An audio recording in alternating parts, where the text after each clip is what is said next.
Saiu o resultado do exame do Fuentes. Ele está fora da grande final, do jogo de domingo.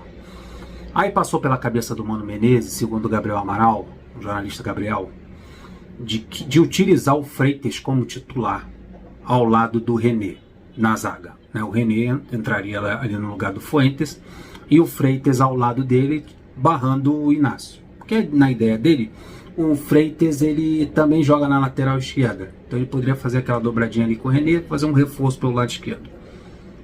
O ruim disso tudo é que, além do desfalque do Fuentes, você também tem o desfalque do Freitas, que foi expulso naquela lambança lá do Yuri Elino.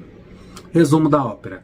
Inácio vai ser mantido como titular, ao lado do Thiago Silva, o Inácio que fez um clássico ruim, falhou no segundo gol do Flamengo. Então teremos o René pelo lado esquerdo e o Inácio ao seu lado. A ideia inicial era essa, o Freitas ganhar a titularidade. Riquelme entrou muito bem ali no segundo tempo. Eu acho que eu não sei, às vezes, cara, tá fazendo até um bom trabalho, mano, mas não sei, às vezes dá um apagão, ele que passar pela cabeça dele a ideia de que o Paulo Baier joga mais do que o Riquelme. E eu vi o Riquelme realmente, ele caiu um pouquinho o nível dele nos últimos jogos. Mas a ponto dele ser inferior ao Paulo Baier, eu acho que o Fla-Flu de quarta-feira mostrou que não é cabível isso. O Riquelme é muito mais jogador. E parece que isso convenceu o Mano Menezes de utilizá-lo como titular no jogo de domingo, na vaga do Serna. Olha aí, o Serna pode ir para o banco de reservas. Olha o que ele disse após o jogo. Coloquei o Riquelme porque acho que estávamos muito na lateral, longe e engessado. Riquelme é talentoso, se aproxima e tem drible. Era o melhor para a equipe. Então, entre o Baier e o Riquelme, naquele momento, naquele Fla-Flu, em que ele tinha que empatar o jogo, o Riquelme era a opção melhor para o esquema dele. Ele entrou bem, ajudou a ter uma reação final para fazer o gol, estar na disputa. Vamos considerar tudo isso para as escolhas, vamos considerar a atuação do Riquelme. Mais importante do que entrar é entrar bem, fecha aspas aí para o Mano Menezes. Então tá passando pela cabeça dele a utilização do Riquelme como titular na ponta. Além do Riquelme ser melhor do que o Paulo Baier, como opção de segundo tempo, ele é melhor do que o Serna. O Serna é brigador, o Serna é um lutador, ele marca, ele volta, ele auxilia, ele ajuda naquele corredor. É um jogo até importante contra o Flamengo, que o Flamengo usa também muitos lados do campo. No lado esquerdo, a boa atuação do Fuentes e do Canóbio pelo lado esquerdo ajudou que o Wesley não fosse tanto. O Wesley fez o gol dele com 5 minutos de jogo, depois praticamente não utilizou aquele lado direito, muito por causa da ofensividade do Fuentes por ali. Isso me deixa um pouquinho preocupado com a entrada do René, porque o René não é tão ofensivo assim, também não defende tão bem. Isso é uma preocupação e por isso passou pela cabeça do Mano Menezes a utilização do Freitas na zaga ao invés do Inácio, para dar esse reforço defensivo que o René tem deixado a desejar, principalmente na sua última passagem pelo Internacional de Porto Alegre. Então, o que acontece? A entrada do Riquelme ali vai necessitar que o garoto faça esse corredor defensivo que o Serna faz, para trazer essa proteção ao Guga pelo lado direito. E isso pode ser um questionamento na hora de escolher entre o Serna e o Riquelme. Mas em termos ofensivos, a melhor escolha é o Riquelme. E a postura para esse segundo jogo é diferente da primeira. O Fluminense vai ter que propor o jogo, o Fluminense vai ter que pressionar a saída de bola do Flamengo. Tudo que o Flamengo fez com o Fluminense na quarta-feira, e o Fluminense fez pouco, que é pressionar essa saída de bola dos zagueiros, o Fluminense vai ter que fazer. Porque o empate não interessa, o Fluminense tem que ganhar o jogo. Aí sim, é mais útil e necessário a entrada do Riquelme na ponta do que o Serna fechar corredor, ajudar na marcação. Então você vai ter um jogador agressivo, um jogador driblador, um jogador que entra na área para fazer essa pressão inicial. Aí no segundo tempo, se precisar entrar o Serna, entra o Serna. Mas para matar o jogo, para fazer o gol logo nos primeiros minutos, o Riquelme é a melhor opção.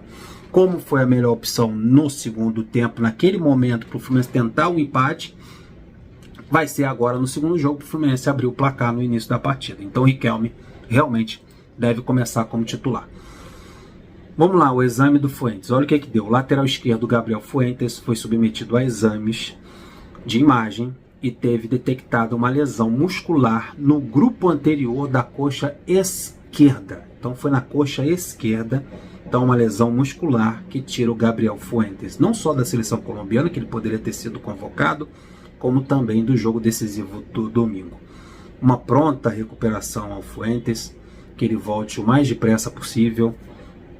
E vamos torcer aí por René na lateral esquerda. O Lescano, além de ser registrado no BID, foi registrado nessa sexta-feira, já pode estrear pelo Fluminense depois do domingo. Claro, no domingo ele não vai poder jogar, porque fechou as inscrições, e o último jogo do Campeonato Carioca. Depois disso, contra o Fortaleza, na estreia do Campeonato Brasileiro, Lescano é uma opção para o meio de campo. Mas falando do clássico contra o Flamengo, o Lima pode ser uma novidade nesse jogo de domingo. Pode ser relacionado, ele treinou, ele vem treinando, trabalhou com bola nessa sexta-feira, então pode ser que o Lima seja uma opção no meio de campo, para a gente poder ganhar também ali na ponta direita o Arias. Então tem a opção do Riquelme na ponta direita, como também pode ser a utilização do Arias por ali. Não sei em que condições se está 100% o Lima, mas se ele for relacionado para esse jogo de domingo, pode ser uma opção também no meio de campo. E o Lescano, amigo, só no jogo contra o Fortaleza, está registrado no BID, vem treinando normalmente, e tem uma boa notícia para ele. É o Fluminense, né? O Fluminense é um time que tá na moda no futebol sul-americano, colombiano, tem um jogador convocado, o cara para no Fluminense, entra no Fluminense e é convocado para a seleção sul-americana, Colômbia, Argentina e por aí vai.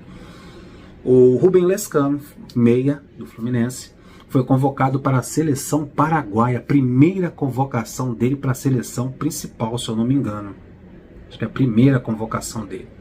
Então o Fluminense aí trazendo uma boa notícia pro meia Lescano, que realmente é um bom jogador e mereceu essa convocação. Vamos falar do Ganso. O Ganso nessa sexta-feira fez um procedimento também, assim como o exame lá do Fuentes. O Ganso passou por uma ablação. O que é uma ablação? É um tratamento minimamente invasível, e ele fez na manhã de hoje. O procedimento ocorreu bem e o meia ficará 7 dias em repouso. Em termos médicos é complicado até de falar, mas vamos entender o que é isso que o Ganso, esse procedimento que o Ganso passou nessa sexta-feira.